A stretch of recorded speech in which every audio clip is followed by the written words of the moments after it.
সকলকে স্বাগত জানিয়ে শুরু করছি নতুন আরেকটি ভিডিও। অবশ্যই ডিএলএড 2022 ব্যাচের প্রার্থী, সেই সঙ্গে এনআইএস ডিএলএড প্রার্থী যারা প্রাথমিক শিক্ষক নিয়োগ 2022-এর নোটিফিকেশনে অ্যাপ্লাই করেছিল, সকলে সম্পূর্ণ ভিডিওটি দেখবে। তো প্রথমে একটা কথা বলে শুরু করব, কেস সমাপ্ত হবার পরও সমাধানের পথ অধরা। কেন অধরা? 2022 ডিএলএড প্রার্থীদের করা কেস সুপ্রিম কোর্টে চলছিল, সেটাও মিটে গেছে, নিয়োগ করার কথা বলেছে। অবশিষ্ট যে নিয়োগ রয়েছে বাকি যে শূন্য পদের, তার উপরে নিয়োগ করতে বলেছে। সেখানে রিপ্যানেল করার কথা কিন্তু বলেনি, যেহেতু সাবজেক্ট টু আউটকাম করা ছিল 9533-এর ক্ষেত্রে, তো ব্যাপারটা উল্লেখ যখন করেনি, তো এখানে রিপ্যানেল আর হচ্ছে না। এইবার কিভাবে নিয়োগ হবে সেটা নিয়োগকারী সংস্থা বুঝবে। তারপরে এনআইএস ডিএলএডের ক্ষেত্রেও বলি, এটাও আলাদা কেস ছিল, কিন্তু নোটিফিকেশন 2022-কে কেন্দ্র করেই ছিল। এখানেও সময়সীমা দিয়েছে 3 মাসের, ভেরিফিকেশন করিয়ে নিয়োগ। বলেনি যে টেট নাও বা নতুন নিয়োগ করাও, তা বলেনি, বলছে নিয়োগ দিতে হবে। এখন এই নিয়োগ দেওয়ার আগেই আবারও কিন্তু ঝামেলা তৈরি হয়েছে। আনঅবজার্ভ প্রার্থী তারাও বলছে যে 2022 কেন একা নেবে, আমরাও যদি চান্স পাই অবশ্যই কেন পাবো না। আমি বলবো যে যদি নতুন করে প্যানেল করে, আমি তো আজ পর্যন্ত কোনো দিন দেখিনি যে একটা নোটিফিকেশনে প্যানেল দুটো হয় বা কাট অফ দুটো হয়, এক কথায়। তো হয়তো কাট অফ পুরনোটা যেটা আছে সেটা মেনে নিতে হবে, না হলে একদম ফ্রেশভাবে নতুন প্যানেল। কিন্তু ফ্রেশভাবে তো নতুন প্যানেল করতে গেলে কাট অফ হয়ে যাবে দুটো। এইবার সব থেকে কাকতালীয় ঘটনা, কাট অফ যদি আগের থেকে কমে আসে, তাহলে আনঅবজার্ভ প্রার্থী যারা আছে তাদের ভাগ্য খুলে যাবে, তারা পেয়ে যাবে। কারণ তারা তো আর এই নিয়োগের বাইরে নয়, তারাও 2022-এর নিয়োগের ক্যান্ডিডেট, তারা পেয়ে যাবে। কিন্তু আদৌ কি আলাদা ভ্যাকেন্সি দেবে? আর আমরা যখনই ভাবছি যে ভ্যাকেন্সি আছে, বেশ আছে, 2000 এত আছে, কিন্তু ওই ভ্যাকেন্সিতে বাংলার যে ভ্যাকেন্সি সেটা এসসি এসটির রয়েছে, আর ওবিসি এ বি সেই সঙ্গে জেনারেলের ভ্যাকেন্সি কিন্তু নেই। আর যদিও থাকে, সেটা অতিরিক্ত প্যানেল যেটা করেছিল 9533-এর ওইখানে হয়তো সামান্য কিছু আছে, হয়তো 10-15টা থাকলেও থাকতে পারে।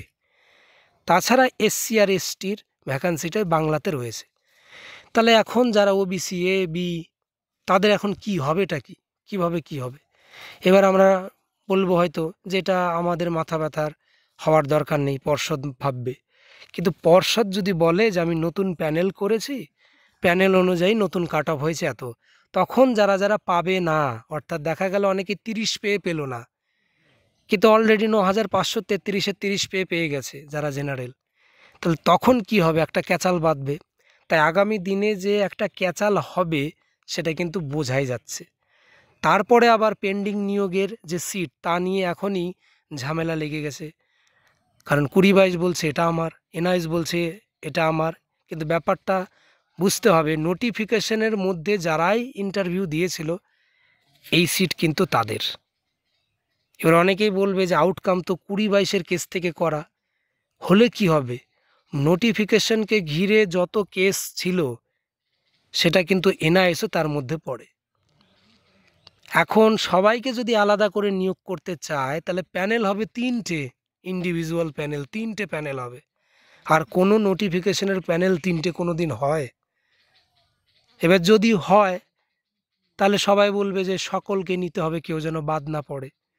দেখা গেলো 2022-এর সবারই হলো, এনআইএস ডিএলএড যারা আছে তারাও বললো আমাদের সবাইকে নেবে, কিন্তু অলরেডি 9533-এ আনঅবজার্ভ প্রার্থী রয়েছে 2008 জন। তাদের কি হবে? কারণ এখানে মেধা তো একটা আসবেই, মেধা তালিকা। তাহলে এই যে 9533 প্যানেল বেরোলো, আমরা সকলে ভাবছি যে সিট তো তাহলে ছিল, তাহলে আনঅবজার্ভ হলো কি করে? কিন্তু যে সিটগুলো রয়েছে সেগুলো তো অন্য মিডিয়ামের সিট। বাংলায় যেটা রয়েছে এসসি এসটি, তারা তো আনঅবজার্ভ হয়নি, তারা সকলেই পেয়ে গেছে।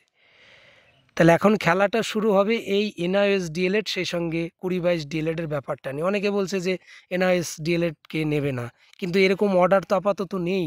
সেটা যদি আবার কেসাকেসি হয়, নতুন করে অর্ডার বেরিয়ে আসে যে নতুন নিয়োগে নিতে হবে, তখন আলাদা ব্যাপার। আপাতত নিয়ম হিসাবে যে জাজমেন্ট এসে গেছে, তাতে 3 মাসের সময়সীমা বেঁধে দিয়েছে।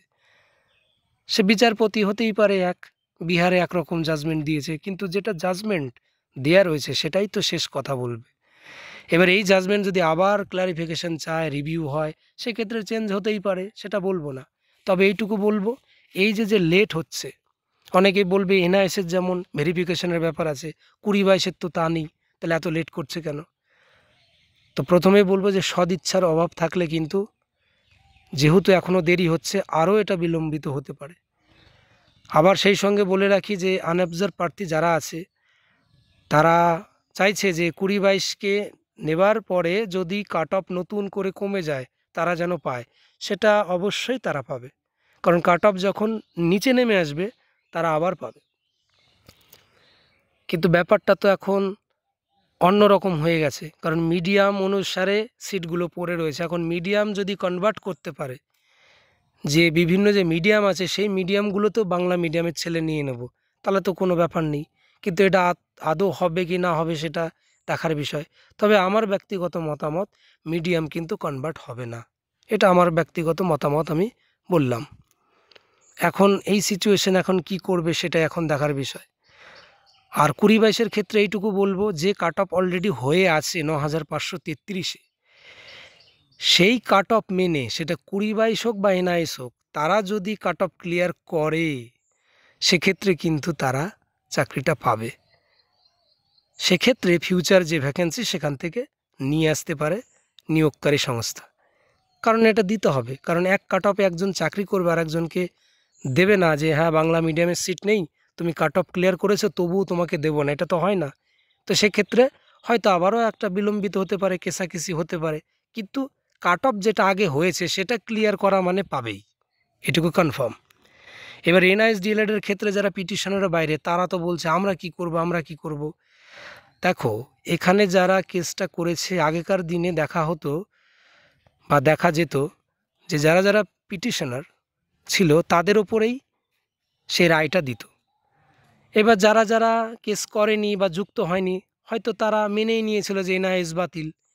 এবার যেহেতু তারা ভ্যালিড হয়ে গেছে, এখন সবাই বলছে যে আমাকে কেন নেবে না, তাহলে এটাও কিন্তু আইনি পথের ওপরে যেতে হবে। এর থেকে বেশি কিছু আর বলবো না। তবে এইটুকু শিওর, আপাতত জাজমেন্ট অনুযায়ী এনআইএস ডিএলএড প্রার্থীর যারা পিটিশনার তারা মেধাভিত্তিক পাবে, সকলেই যে পাবে তা না, তাদের মধ্যে মেধায় যারা স্থান পাবে আগের কাট অফ হিসেবে তারা পেয়ে যাবে, সেটা ফিউচার ভ্যাকেন্সি থেকেও দিলেও দিতে হবে। এইবার গল্পটা অনেকেই বলছে যে প্যানেল তো এক্সপায়ার হয়ে গেছে, কিন্তু প্যানেল এক্সপায়ার হলেও অসুবিধা নেই, না হলেও অসুবিধা নেই, কারণ প্যানেলকে ভেঙে দেওয়ার জন্যে বা রিকাস্ট করার জন্যে, রিপ্যানেল করার জন্যে কোনো অর্ডার কোথাও দেয়নি। এনআইএসের ক্ষেত্রেও বলেনি যে নতুন করে করো, তাদেরকে দরকার হলে সরিয়ে দাও, এরকম কিন্তু বলেনি।